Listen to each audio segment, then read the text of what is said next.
Mirë se erdhët në një tjetër episod podcastit Flasim. Sot kam këtu një zotëri që ka një histori shumë interesante, që ka kalu periudha shumë të vështira po edhe të bukura të jetës tij.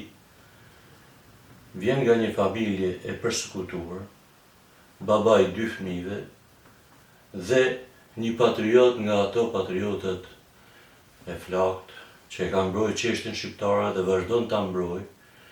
Dhe për këtë arsye ka edhe një radio të vetëm. Dhe i ka marrë rrugë të Kurbeti që në rini, ndoshta edhe jo për fajt të tij, po edhe për arsye të ndryshme, të përsekutimit në radhë parë, familja e tij ka qenë ndër të përsekutuarat. Por është edhe një mirëditor i mrekullueshëm, një njeri që se ka harruar nga vjen asnjëherë. Dhe sot këtu me mu për të folur është Gent Paçuku, edhe iniciator i Kuvendit Veriut. Po për këto dhe shumë të tjera do flasim sot me Gencin dhe mirë se erdhe dhe faleminderit që u bëre pjesë e podcastit Flasim. Ylli, mirë se ju gjeta. Faleminderit unë për ftesën. Me këtë as falenderoj edhe doktor Milajm Nerën që ju sugjeroi për të qenë pjesë e këtij podcasti, sepse unë e quaj vlerësim se në një bisedë nuk thirret kurdo, po thirret dikush që e vlerësoj njerëzit dhe unë ndihem i vlerësuar, të falenderoj. Më ke ngarku me një përgjithësi me thënë drejtën që the mirëditor dhe kur thu mirëditor, unë duket se kam përgjithësi të madhe sepse mirëditorët kanë një traditë dhe një histori të madhe që unë do mundohem jo sot me fjalë, po gjithë jetën ta justifikoj dhe ta prezantoj në mënyrën më dinjitoze. Me pak fjalë, ti ikim pak këtyne seriositeteve dhe ne jemi njerëz që kemi jetuar në shumë kohë, kemi jetuar edhe sistemet e ndryshme. Kush është Genci? Edhe Genci e ke emrin shumë të bukur. Me pak fjalë, kush është Genci për ato që se njohin? Genci në radhë parë edhe emrin që është i bukur apo jo i bukur nuk marr përgjegjësi sepse nuk e kam vënë vetë emrin. E kam prej babës. Unë jam Gent Paçuku, i lindur në fshatin Jezull, afër Rrëshenit, 1 kilometër e gjysmë nga qyteti i Rrëshenit, në rrugën drejt Kurbneshit. Dhe i rritur po në Rrëshen në Mirdit, që nga mosha 25 vjeçare në emigracion si fillim në Greqi, pastaj në Mbretërinë e Bashkuar.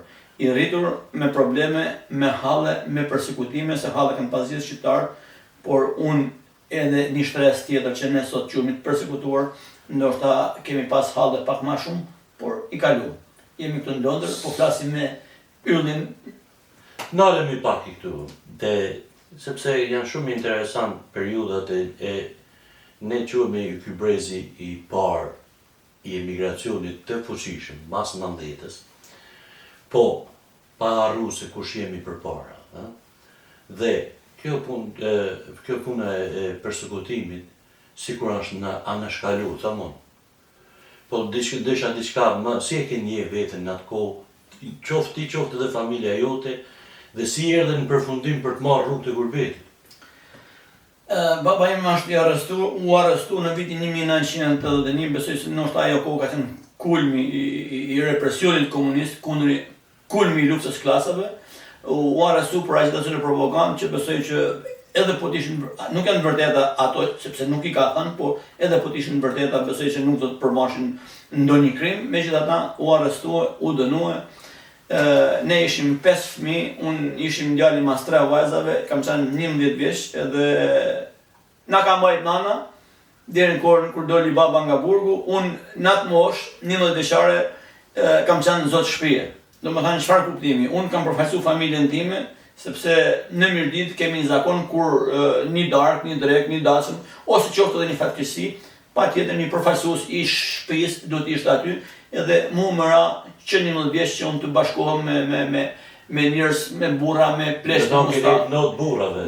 Kam një not burrave që herët edhe besoj që kjo më ka shërbyer për të krijuar një dignitet, një identitet, një integritet, edhe një karakter deri diku. Nuk po them se ta thosh një karakter të një mirëditori të fortë, a shumë po të një mirëditori serioz dhe një mirëditori.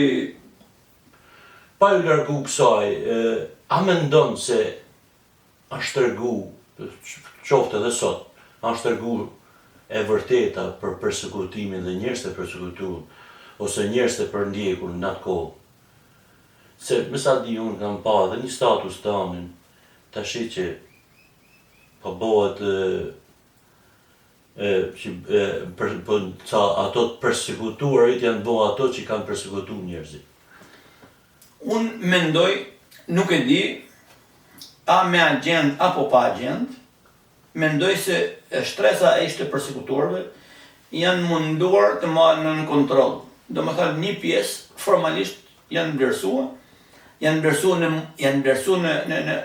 në minimalizëm, jo janë vlerësuar, se nuk është dhënë as pushtet as e drejtë, por gjëja u futën në disa dikastere, gjëja u dhanë ca shkolla, unë për veti nuk unë e mora do të shkollën që kërkova pas viteve 90, pamërsisht se ju dha drejta e studimit shumë të persekutuarve, u majtën në kontroll, u majtën në diktat deri diku, edhe ata duke qenë se diktatin e urrën, prandaj ishin edhe kundër regjimit, nuk e pranuan më diktatin edhe vendosën edhe emigruan. Biles mund të them që pjesa më e madhe e asaj shtrese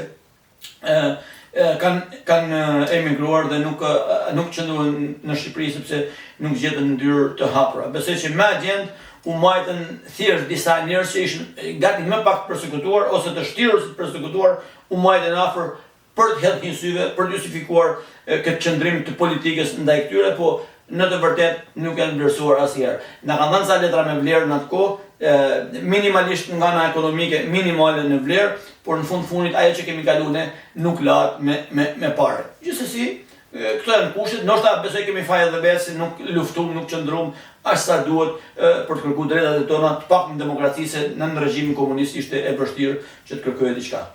Genç, po tash ti largohemi pak saj, e dhimbshme është ajo kohë, edhe për çefer, edhe për kujtojmë edhe këtu. Po të dalim pak te emigracioni. Si u morë vendimin për me ikë? Cila që e arsyeja ose piknisja? Emigracioni, unë besoj se ne shqiptarët jemi popull inteligjent, jemi popull punëtor që edhe jemi vazhdimisht kërkojmë për më të mirën. Duke qenë të shtypur dhe të ndrydhur në sistemin komunist, ne nuk arritëm të shfaqim veten. Bile madje në ndonjë rast të shfaqesh veten, kërkosh të punosh apo të realizosh diçka, mund të ishte edhe shfaqje e huaj në atë kohë. Kështu që në momentin që u hapën kufit, duke qenë se ne fillom të dëgjojmë dhe të shikojmë se çfarë bëhet në botë, edhe ne jemi një shekull mbrapa ose 2 shekull mbrapa, shqiptarët si fillim e vetmja zgjidhje, pasi ekonomia ishte e rënuar, vetmja zgjidhje e shqiptarëve që vazhdimisht kërkoshin për më të mirën ishte emigracioni dhe besoj që unë them që ne shqiptarë ishim me fat që gjeografikisht të paktën ishim në Evropë edhe patëm mundësi fillimisht të emigrojmë në Greqi dhe në Itali, se unë them miqve nga njëherë që ne po të mos kishim emigruar do të kishim hangur një tjetrin. Besoj unë. Por emigracioni si fillim ishte zgjidhja më e duhur edhe shqiptarët e mësyn. Them me vete sot, po të isha sot nga fillimi, ndoshta nuk do të emigroja. Po mirë, by the way, si thojnë anglisht, më në fund shkova atje, po a keni ndonjëherë veten në vështirësi? Qoftë për gjuhën, qoftë pa zanat, qoftë edhe për një mbështetje, do me thonë, a keni vështirësitë e emigracionit? Si janë? Ylli, vështirësitë e emigracionit, për herë parë jam nis me shku në Greqi në vitin 1992, edhe... Shumë herët. Jo, më falë, në 91-shin. Ka që 91-shi, edhe nisëm nga Korça, nga Kapshtica, edhe hecëm një natë gjithë natën rrugëve, pa rrugë, si thonë, edhe në mëngjes nga radit nga kapi ushtria, edhe na dërguan diku në një pyll, një makinë ushtarake, me një 3-4 ushtarë, me leba hekur i mundësisht, edhe na kontrolluan imtësisht. Do me thënë, edhe robat ne ka heq fare, edhe këpucë e shërap, për të pa mos kemi nej lek pap, nëse shqiptarët në kohë, mershin 5-6.000 drami, 10.000 drami, edhe në një kohë kur ne kishim ne budallej në kuptimin në thojë, se budallej nuk ishim thoshim në një fjallë në përmjet një tjetër, na vishë ata në lirën e hekur se nuk doshin që të flasim as i fjallë. Pastaj mes pyjeve, kujtum se po na shen bikum në një humnera, do na vrasim, me të drejtën, ka qenë të mërshme, shumë e frikshme, përfundimisht na dërguan në doganën e Kapshticës, edhe aty ishim një 20 vetë që ishim del, edhe seleksionuan disa njerëz, ndërta, më rasti si fati keq më seleksionon edhe mu, edhe na futën një dronë ylli në Kapshtic, për ta marrë me në gjithë jetën, e thu kështu pa siklet. Po, e them pa siklet sepse nuk është turp kur të rreth dikush që është më i fortë se ti. Turp është kur të rreth dikush që ti ke rënë qafë. Ne si kishim rënë qafë, kishim shku për me punu për bukë gjë. Për asnjë gjë më tepër. Edhe ku kam dalë në Kapshtic, te doganën shqiptare kam pa vetëm pasur nuk e kam njoh vetën, ka shumë drum kam harë në atë kohë, por njeriu pas ka thënë fort nuk ma merrte mend se do të baj kaq shumë drum, e bajta. Edhe kam shkuar në Shqipëri me mendimin që ndoshta nuk do shkoj më, por përfundimisht duke pas situatën në Shqipëri se asnjë gjë nuk po ecë përpara. Edhe pash bryla hile mos vlerësim të njerëzve që janë për të vlerësuar, edhe pastaj në vitin 1992 kam shkuar prap në Vergin, afër Verës, afër Selanikut, kam punuar 3 muaj aty, ne shqiptarët jemi punëtor, e kërkoshim punën, në atë kohë nuk ishim mësuar me lek, rushim edhe lekun, e mendojmë se do shkojmë në emigracion për një kohë, një afat shkurtër, sa me bën ca lekë me kthy mrapa, po Shqipëria nuk na përgjigj asnjëherë se nuk na krijoi kushte më nit, shko, hik, edhe nga viti 1995 jam emigrant i përhershëm, isha vendosur në Kret të Në sa di unë ke qenë shumë i stabilizuar, në sa di. Po, kam qenë i stabilizuar sepse i kam bërë hizmet punës në radhë parë, kam qenë kërkues ndaj vetes, edhe që në ditët e parë që kam shkuar në Greqi, unë kam pas një libër që mundosha ta mësosha greqishten, jo vetëm thjesht nëpërmjet komunikimit, por për ta mësuar edhe ashtu si duhet mësu, sepse komunikimi është një qelës, me thënë drejt në dorën tënde, kush e ka komunikimin, hes më përpara, po për pas komunikimin duhet ta mësosh gjuhën. Edhe pas dhe nasi shtati ishim, por ishim hallëxhi, edhe ku je hallëxhi bën çdo lloj pune. Kemi bën punë nga më të rëndomta, pastaj abash. Po, çat ka marrë në kam, do me thonë, gjithë të vështirësi, gjithë të halle, cila ka qenë ajo që të marrë në kam, do me thonë e mund të gentin në formë edhe në kam, sepse kur e hedh vështrimin ka herë thua kam qenë unë ose kam qenë unë. Ashtë e vërtet, po ishte mosh tjetër edhe ishim më të fortë, mbashim më shumë në atë kohë se sa mbajmë sot. Dëgjoj, Ylli, unë mendoj se diniteti i njeriu të mban në kam. Në çfarë kuptimi i diniteti? Kur je njeri dinitoz ti gjithmonë kërkon të jetosh më mirë, sepse në një farë moshe unë emigrimin e përhershëm e kam filluar në moshën 25 vjeçare, Shqipëria nuk kishte ndonjë shpresë ose nuk ofronte asnjë gjë, kështu që ne kishim për të baj edhe Shqipëri edhe nënë e babë, po ndoshta kishim edhe njerëz familjes tjerë që ishin hallë dhe nuk kishim mundësi emigrimi, kështu që kishim shumë detyrime. Përveç ndaj vetes dhe familjes, në atë kohë ku kam hikur, kam qenë martu, po kam shku vetëm pa e marrë gruan me vete, pra kishim edhe detyrimin ndaj vetes dhe ndaj familjes për t'i marrë me bukë. Kokën mrapa. Po, kokën mrapa, për t'i marrë me bukë në radhë parë, sepse ishin periudha që diskutoj edhe buka. Pastaj është edhe ajo përballja me veten që ti do t'i thosh vetes se un jam një person që mund të jetoj, mund të punoj, mund të krijoj, mund të kërkoj diçka mund ta kërkoj më të mirën. Ndoshta nuk e arrij asnjëherë, por ama do të jem gjithmonë kërkues, aq sa kam mundësi të arrij, por jo të hesht, jo të flesh gjumë, sepse asgjë nuk vjen, ti duhet shkosh ta kërkosh.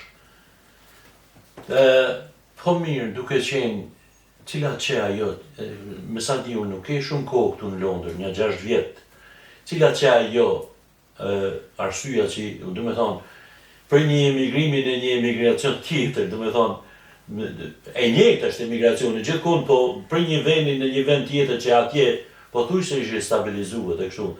Dhe për 6 vjet me sa di unë, me sa të njoh unë, edhe ke pas arritjet tua, do me thonë, jeni me lokalin tuaj, me gjithë motrën tonë, dhe cila që ajo që ju erdhe në Londër, do me thonë, po, është e vërtet, unë me thënë të drejtën kam jetu në Kret të Greqisë, një ishull, një perl, që vizitohet nga gjithë bota, me klimë të mirë, me det, me gjitha gjanat, edhe me thënë drejtën në Kreta ka edhe njerëz të mirë, njerëz bujar dhe mikprisa dhe kam kaluar gjithmonë mirë.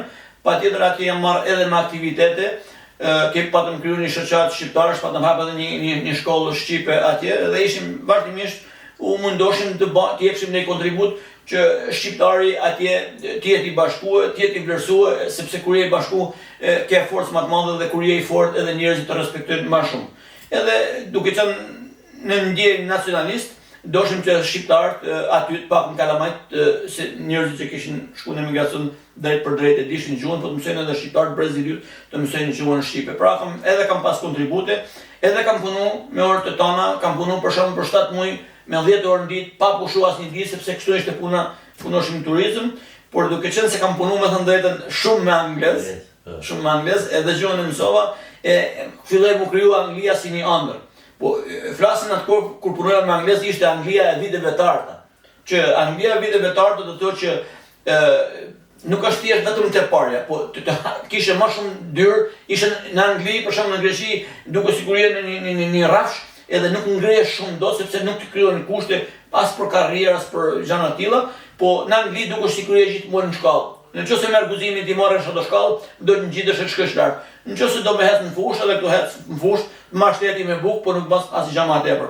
Kështu që unë duke qenë kërkues ndaj vetes, duke munduar që të krijoj mundësi edhe për vete, edhe për familjen, edhe për kalamajt e mi, për një të ardhmë më të mirë, besoj si një shtet më zhvilluar, në një shtet më zhvilluar të botës, me një demokraci të konsoliduar, nuk them s'kam pas një vrejtje në Greqi, për sa i përket këtij gjëra, se mundu të sillen mirë, një mundu të jemi urtë, një mundu të jemi punëtor, edhe ku kam shku për punë, kam shku aty ku s'ma ka marrë me punu, kam thënë nuk punoj, jo më shku me rrema, edhe për një jetë më të mirë, për kushte më të mira, për një perspektivë më të mirë, sidomos për kalamajt, por edhe për shumë dyre ditare më të hapura që të krijon Anglia. Në vitin 2020, unë në 2019 mora në shëtësinë greke dhe pastaj kisha mundësi të lëvizja edhe erdha këtu, edhe vazhdoj jetën. Një pyetje pak thelbësore është, si duke jetu të dy vendet, si është kjo ndryshimi i emigracionit në Greqi me emigracionin në Angli? Besoj se ka ndryshim. Patjetër që ka, se po të mos kishte unë kishin njëjtë atje. Sepse aty është vend i bukur, aty ka klimë të bukur, aty ka ushqim të shijshëm, të mirë, shkëlqyer, kështu që në këto pika Greqia kreta kishte avantazhe. Por për sa i përket anës profesionale, besoj se Anglia është shumë më lart se Greqia. Greqia është një vend i Bashkimit Evropian, por nuk e ka zhvillimin e Anglisë, kështu që janë gati në shumë aspekte si nata me ditën. Bilës tonë disa ishin më mirë në Greqi, pasi Anglia sot duket sikur po ka një krizë. I them njerëzve mos e shikoni Anglinë sot me Greqinë e 2010-s, krahasoni në njëjtën kohë. Se Greqia mund ishte mirë atëherë, po Anglia ishte akoma shumë më mirë. Ndërsa Anglia sot nuk është edhe në kulmin e vet, besoj se ka një farë stagnacioni edhe ekonomia është në një farë krize, sepse në krizë po kalon gjithë bota, por i them, shikoni një Greqinë e 2026, mos krahasoni Anglinë e sotme me atëherë, se nëse Anglia sot është keq, Greqia është akoma dhe më keq. Pra, është një vend që të ofron të jep shumë mundësi. Pak a shumë e zaurum këtë, po një pyetje që na përket neve. Si e shef, duke qenë edhe njeri shumë aktiv, unë e di ato statuset tua, radion tonë, si e shef Genci komunitetin shqiptar në përgjithësi? Këtu në Angli, nuk po flasë se njoh atje në... Po, unë duke qenë se të thash, kam qenë një angazhu edhe në Greqi dhe kam qenë kryetari i shoqatave që patëm kriju atje, ne bashim disa aktivitete dhe në aktivitete kishim hapëm shkollën, bashim aktivitete për 28 nëntorin, bashim aktivitete për 8 marsin, edhe ndonjë ngjarje tjetër që mundoshim pak a shumë. Kur unë për shembull shpërndaja ftesat, po jepja lajmin dhe unë ose ato bashkëpunëtorët e mi jepin lajmin që me datën 28 nëntor do të mbidhemi të festojmë. Ato po kush e parakund, ç'kemi ne sepse do më shku Genci aty, faktikisht duke i sikur ne kemi një diçka, kush e ban, kush e organizon. Ne nuk shohim qëllimin e ngjarjes, po shohim se kush e ban dhe kush e organizon. Patjetër që është e rëndësishme ta dimë se kush e organizon, po unë nuk ashtu kishim një emër të keq për të mos u besuar ose për të mos u vlerësuar. Unë mendoj se shqiptarët nuk shohin qëllimin, duhen gjithmonë të gjejnë justifikime, edhe janë gjithmonë njerëz dyshues. Domethënë shohin nga e keqja dhe nuk shohin nga e mira. Çdo mirë ka edhe një të keqe, po kur e vëmë peshorët, nëse e mira sundon mbi zotën mbi të keqen, besoj që duhet ta ndjekim. Ne jemi një çik mosbesues, edhe unë besoj se shqiptarët jemi shumë pak bashkëpunues, edhe jemi një të përshar, me thënë drejtën. Nalemi pak. Po. Të gjithë e themi këtë. Pak a shumë e themi, të gjithë. Këtë që po e thu ti në mënyrë shumë shkëlqyeshme, po nga vjen. Nga vjen kjo. Nga vjen kjo mosbesim, ky asimilim, kjo... Unë mendoj se kjo vjen. Ne shqiptarët jemi rritë për 45 vite në sistemin komunist, që ishte një sistem jo nacionalist, po anti-shqiptar, në radhë parë, kjo është më keqe. Një sistem anti-shqiptar, domethënë nuk e ka kultivuar ndjenjën e kombit. Edhe ka kultivuar ndjenjën e përçarjes, se nëpërmjet përçarjeve, përçarjet së ndo, ka bajë pushtetin për 45 vjet. Edhe kjo tani është trashëgimi besoj shqiptare negative, që ne jemi akoma me atë mentalitetin e asaj që e shohim shqiptarin si spion, e shohim shqiptarin si lidhur me pushtetin, e shohim shqiptarin që është mirë, vjen natë mu që më kesh, ose edhe anasjelltas, kështu që ne shqiptarët jemi shitën, më kam frikë se po them shumë nacionalista, por ndjenjën e nacionalizmit më duket sikur e kemi lënë diku edhe lëvizim pa atë ndjenjë, sepse kur ta shohësh një shqiptar në radhë parë shef si shqiptar, pastaj nëse ai prezantohet si tek ti si keq, ndoshta mund të distancohesh, po ti nuk mund të distancohesh nga një shqiptar, nga një patriot joti, vetëm sepse është shqiptar dhe kjo është bindjen negative. Mendoj se shqiptarët kanë një mungesë solidariteti edhe bashkëpunimi. Ka raste për shembull që nëse futemi diku në një portal dhe dikush thotë kërkohet një ndihmë për dikata, edhe mund ta japin, thjesht sepse do dalin aty te portali, po që ndihmë për njerëz, ndoshta nuk e japin asnjë. Ne duhet jemi më bashkëpunues sepse jemi shqiptar. Po eksaktësisht për komunitetin shqiptar këtu në Londër, duke u bazuar te gjuha shqipe. Po. Nuk e di se sa e shef, se çfarë syni e shefti, po gjuha shqipe sikur po vënilet ka dalë, se breziri flasë. Po. Ose kur jemi në publik, erja, domethënë në publik, në përkavën shohim një di shqiptarë dhe sikur shmangen, nuk flasin.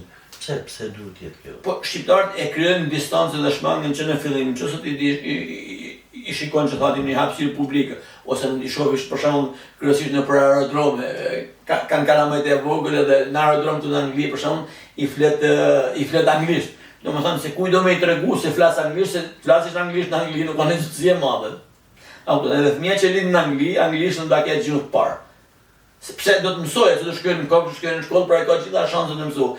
Aftësia e fëmijës, fëmia nuk ka ndonjë aftësi domethënë e përcjell prindi, është të flasë gjuhën shqipe. Pra ti mësoj gjuhën shqipe, anglishtën, edhe nëse ti nuk do që t'ja mësosh, ai fëmijë do t'ja mësojë. Të njëjtën gjë ndodh me ata që vinë nga Italia, të njëjtën gjë me ata që vinë nga Greqia, sikur duam t'ju themi në shqiptarëve, opa, ne jemi të zhvilluar se ne flasim me gjuhë të huaj. Jo, i zhvilluar je kur ti edhe në një vend huaj arrin të ruajsh integritetin, dinjitetin, dashurinë për kombin e ta përfaqësosh jo vetëm veten, por të përfaqësosh edhe kombin. Unë ylli mundohem të jem korrekt në shumë aspekte sepse nuk jam vetëm genci, unë jam edhe shqiptar.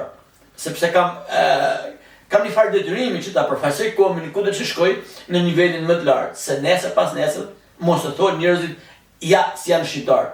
Jo, të thonë po, shqiptarët janë dinjitos, shqiptarët janë punëtor, shqiptarët janë të rregull, shqiptarët zbatojnë ligjin. Duke qenë se i drejt për drejt, edhe një pyetje e kam të drejt për drejt. A janë shqiptarët më të përqarë se dje sot? Në kuptimin e përgjithshëm, jo në kuptimin, më thonë, nuk janë më solid, më... Ylli, ti e nga Kuksi, janë nga Mirita, po flasim një qik me zhargon, me dialekt, na ka hyrë shqimrën më ylli. Ne na ka hyrë shqimrën në shqiptarëve dhe unë nuk mund ta kuptoj se si ndodh kjo punë. Do të thënë që nuk kërkojmë bashkëpunim, jemi të përshar ma shumë se asnjëherë, sepse nganjëherë më mban përshtypje se figura jo në Facebook, Instagram, në media që se dalim, është komplet e kundërta me realitetin. Shqiptarët për shembull kanë një gjë. Ylli nuk më intereson, më ose çfarë politike ndjek ti ose unë. Ti e ylli, unë jam genc, jemi emigrant, mund të bashkëpunojmë për të mirën e njëri tjetrit në radhë parë. Pastaj krijojmë një komunitet që krijon hapësira edhe për njerëzit se ka njerëz sa duhen pa, është mirë me një mua, është bamirësi. Tani e dhe Zoti si thon, po ne nuk e shohim domethënë, ylli është socialist. O ylli është demokrat, ky është komunist. Po që duhet të mërzoni, ideologjia ime është ajo që është e imja, ndërsa patriotizmi, ndjenja, burrnia, dinjiteti, integriteti janë pjesë papërzime me politikën. Domethënë, unë jam demokrat di fjala, po, ç'punë të përshtysh jam demokrat. Ti duhet më studiosh ti njëri si genc. Jam njëri i denj, jam njëri serioz, jam njeri i rregullt, unë dhe ti bashkë kem mundësi me pas një qëllim që është kombi, Shqipëria, atë dhe familja, po pjesa tjetër pasaj, mënyra se si janë gjëra që nuk duhet na ndajnë. Të një dalemi të një pjesë shumë e rëndësishme e asaj iniciativës tonë që e tonë dhe 2-3 veta të tjerë që vjetë keni bë kuvendin e Veriut. Dhe isha shumë interesu arsyeja dhe pikat se pse u bë ky kuvendi i Veriut. Dhe që mos do e pyetje më shumë tjera, a mos është pak si e tepërt për t'i vu kuvendi i Veriut ose i Jugut, ose kuvendi i Dibrës, i Berditës, i Kuksit, i Gjirokastës. Mos po dalim të ajo që theti, pak ma përpara, do me thonë që na mungon ajo përbashkimi i trojve tona dhe tash se cili po marrim atë për t'i vu kuvendi i kësaj, kuvendi i asaj. Për kjo ndasi, thoti. Po.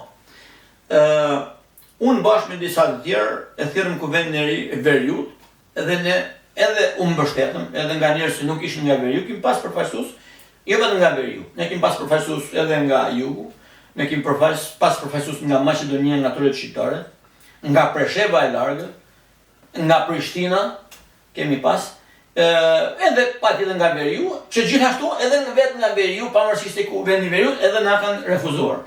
Na kanë refuzuar kryesisht jo se për çështje ndasore, po për arsye politike, sepse janë disa që janë shërtorë partish, edhe çdo alternativë që del, ata mundohen me urdhër partie ta injorojnë. Kuvendi i Veriut. Unë jam gjetë spaqyku si tash, unë punoj 10 orë, 11 orë në ditë. Edhe baj një ditë pushim. Mundësitë për lëvizje janë të kufizora. Mundësitë monetare janë kufizora.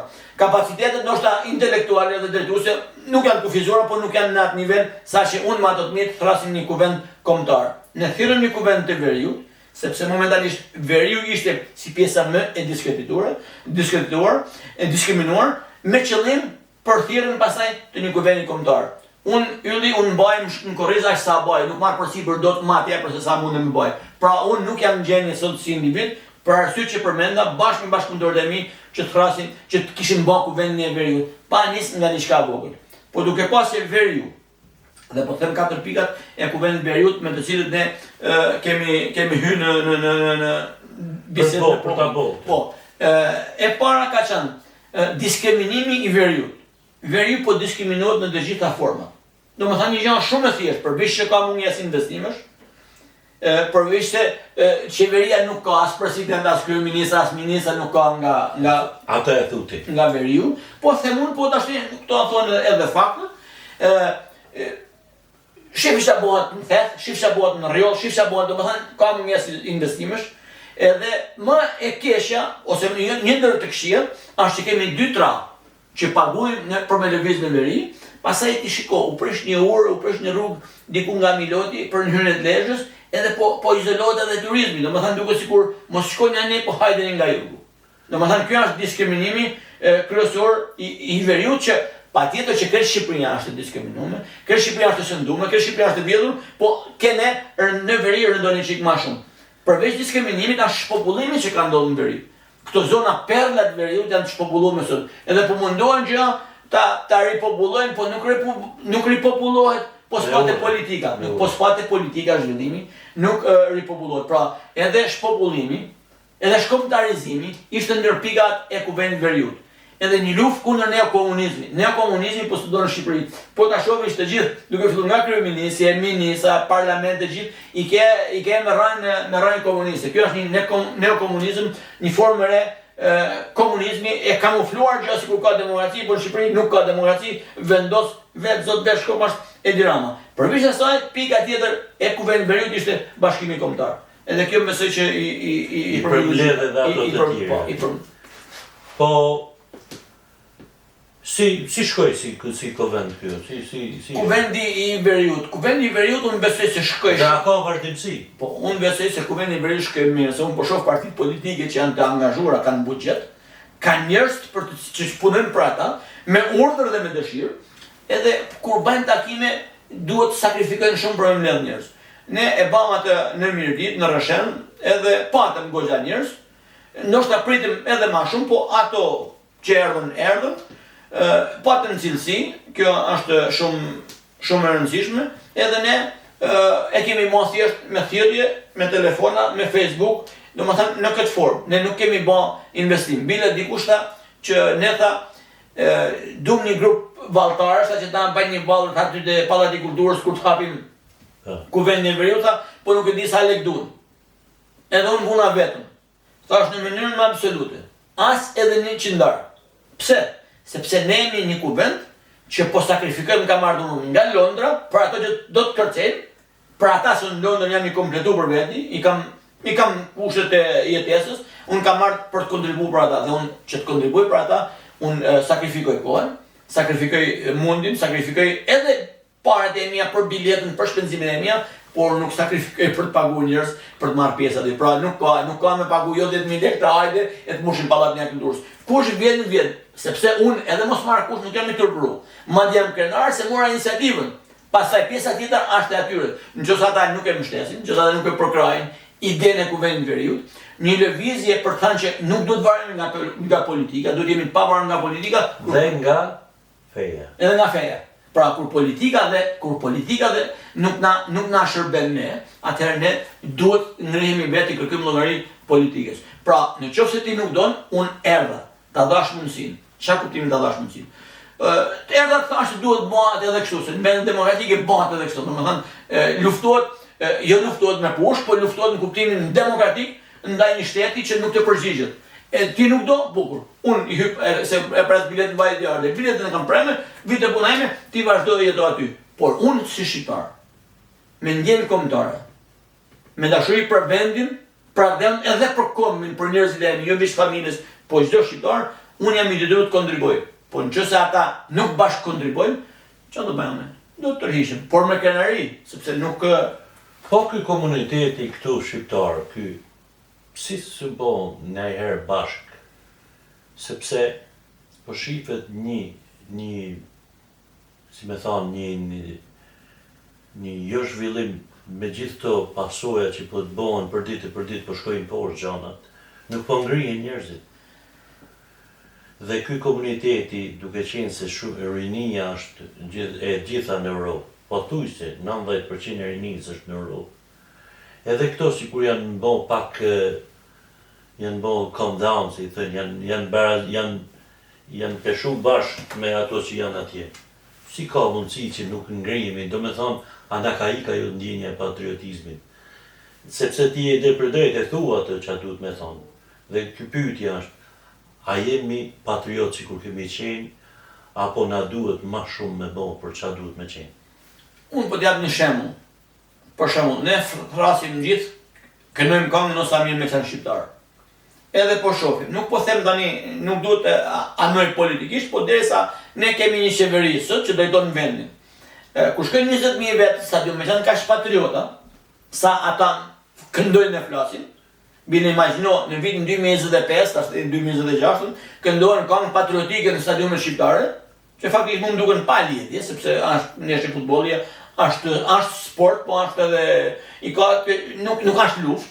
Unë jam kundër atyre, po këto e shes vetë në shumë patriota, sikur ato 20.000 vetë në kaq vendosmëri sa paraqesin, shkojnë të rrethin kryeministrin, e vëzën kryeministrin, jo këta që është, po çdo kryeminist që vjen, sepse po të ndërtojmë në një klimë, një kulturë që çdo njeri që nuk punon për vendin rrëzohet, pastaj ai tjetri që vjen mbrapa do punojë se ka prej se mrzojnë. Pra ne jemi në një patriotizëm të rrem. Ka edhe një diçka. Si në këtë botën, ndoshta, po pak në Shqipëri është të theksuar. Ne kemi dy lloj shtresash. Një stres shumë të ngritur lart shqiptarësh në emigracion edhe në Shqipëri, edhe një stres që janë një stres tjetër që nuk kanë shumë forcë, punojnë. Kam pak këtu duke dalë çik. Kam, nëse ki pa lëbet e fundje, është më kur demi ne shqiptarë dojmë, u e bëjmë. Kur demi. Po kjo e dashmja kur na vjen. Sepse në Maqedoni dje ishte një miting madhështor i studentave në çështjen e gjuhës. Të shkuan nga gjitha trevat me i përkrah studentat.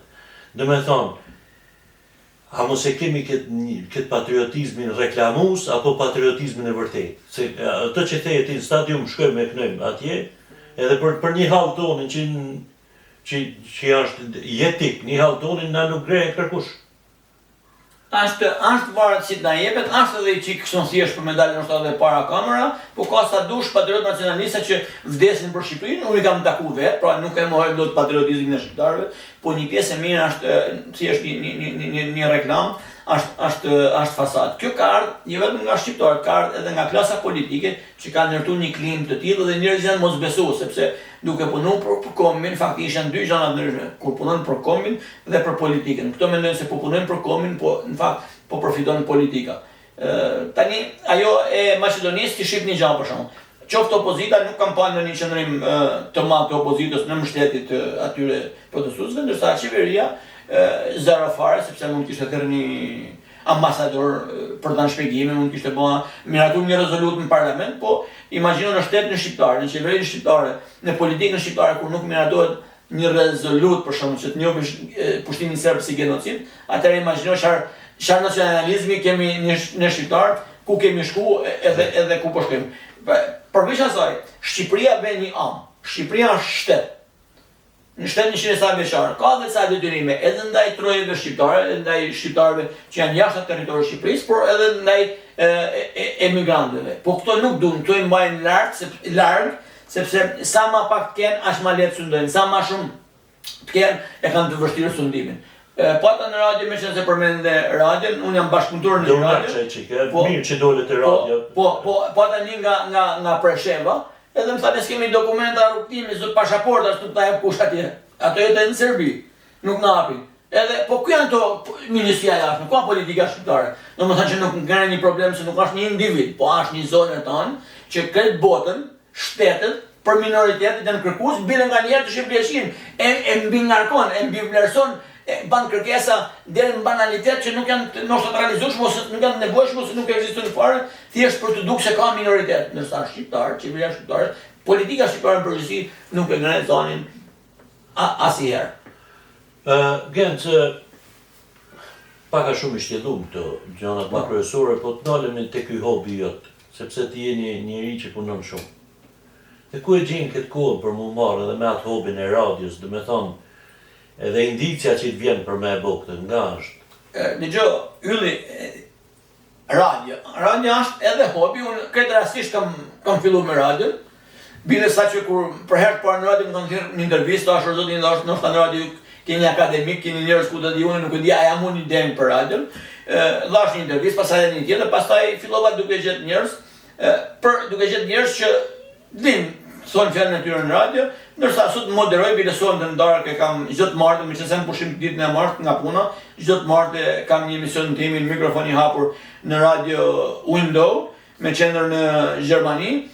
Kjo nuk është thjesht hobi yll, kjo është edhe detyrë, sepse nëpërmjet radios unë nuk ushtroj hobin tim.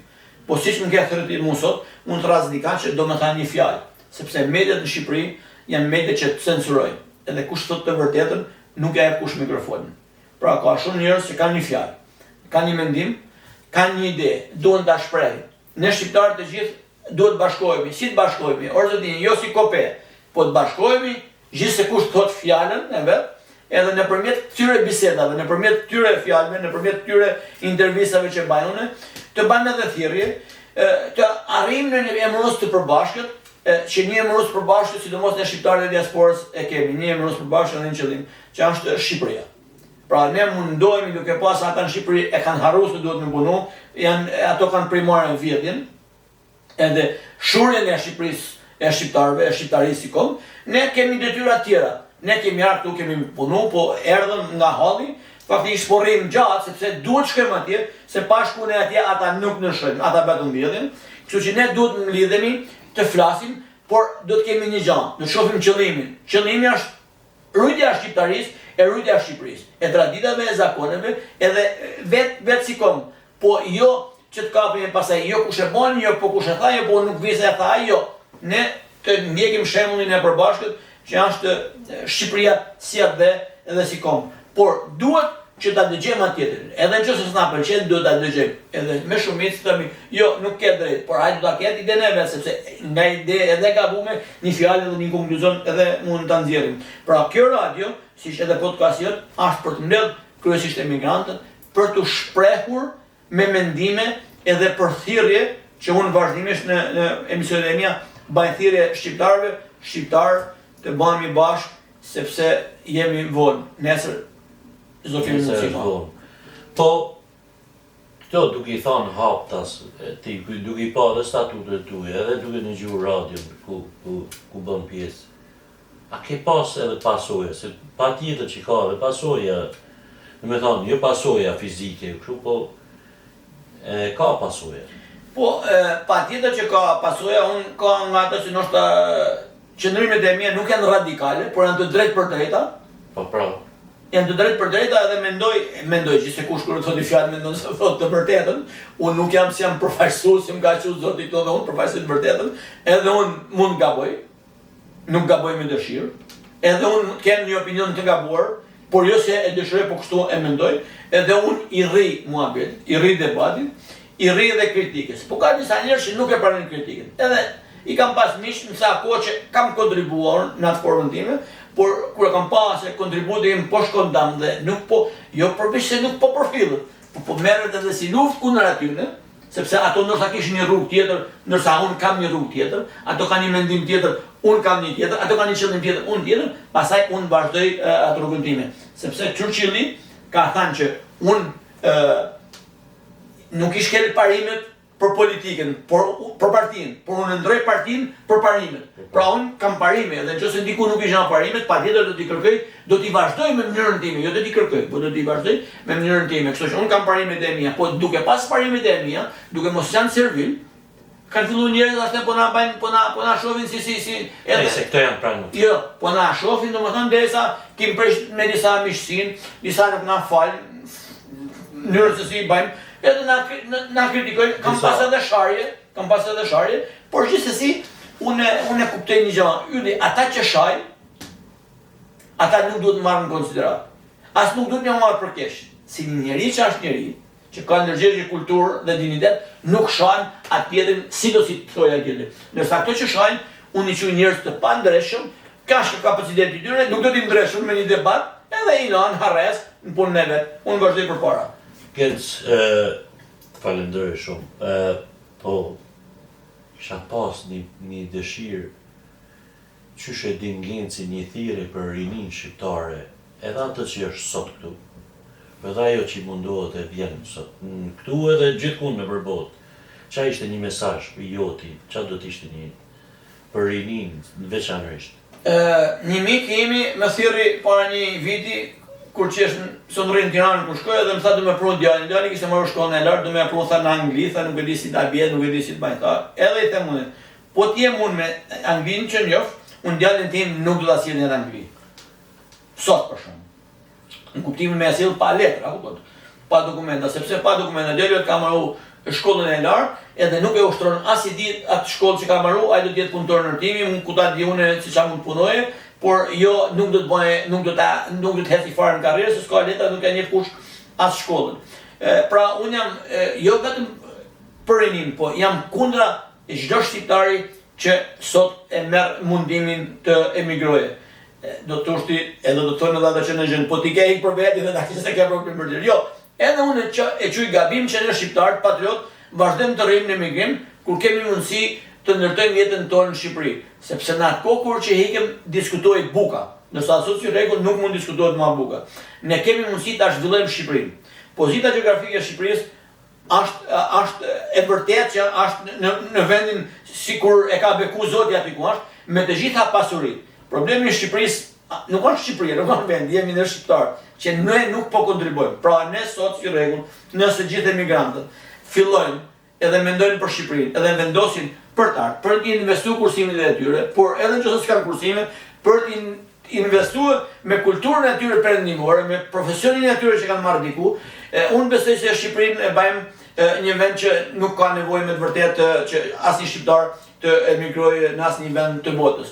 Pra i them mos hajdeni, them shqiptar, bashkohemi mor, e shkojmë ta ndryshojmë atë vend që ta jetojnë brezat, se ne nuk e di çfarë them. Faleminderit, Genc.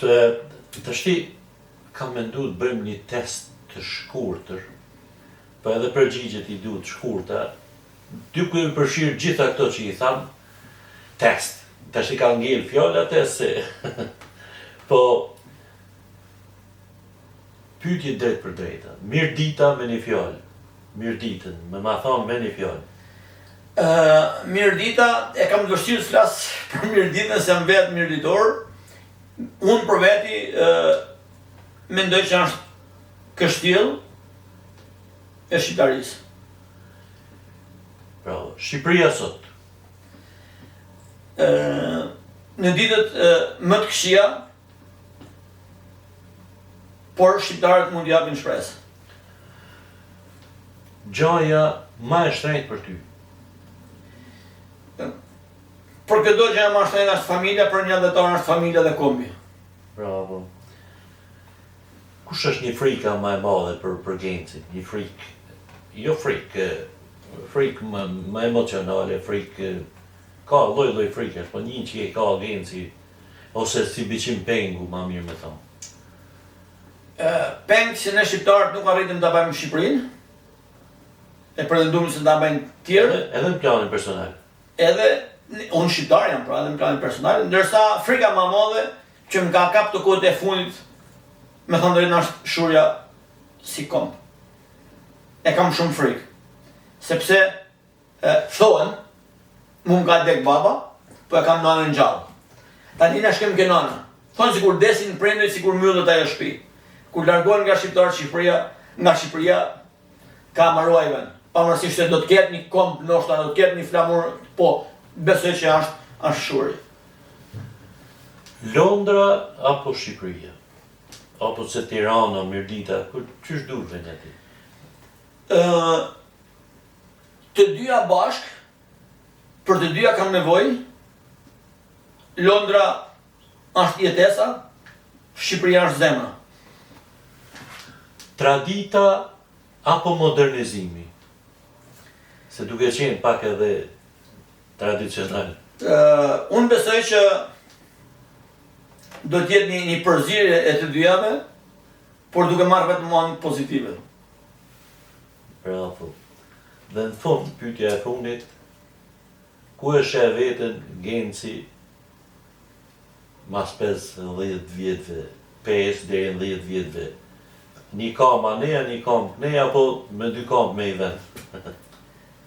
Kurse kisha menduar se në këtë moshë do të jemi në emigracion, Shqipëria nuk na i krijoi kushtet, nuk jemi të pafajshëm, sepse edhe ne do të kishim kërku kushtet vetë. Shpresoj dhe uroj që të jemi Shqipëri. Gedi të falenderoj shumë. Edhe unë falenderoj. Shumë falenderoj. Ishte kënaqësi. Që ishe pjesë e këtij. Ishte kënaqësi edhe vlerësim për mua. Dhe sinqerisht nuk e lam me kaq, po për arsye kohe jemi detyruar me mshël. Me mshël për merr i hap prap. Po. Dhe të falenderoj dhe jam shumë mirënjohës që ju bëre pjesë e këtij, sepse je shumë i drejtë për drejtë. Faleminderit. Të falenderoj edhe unë, nëse kam 30 sekonda kohë apo më. Patjetër. Shumë bukur.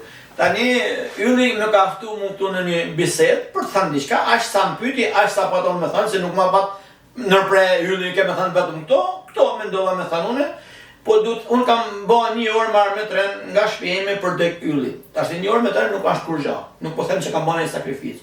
Por njerëz, kërkoni hapësira për të thënë fjalën tuaj, për të përcjellë mesazhet tuaja, se kur jemi në heshtje, as nuk rregullojmë gjë, as nuk korrigjojmë asnjë gjë. Duhet të gjithë, kudo që ta jepet mundësia, jo për të duk, po ta themi një fjalë, edhe të bëjmë një thirrje, edhe mos ngelim vetëm të fjalët, por edhe të veprojmë. Shqipëria ka nevojë për ne.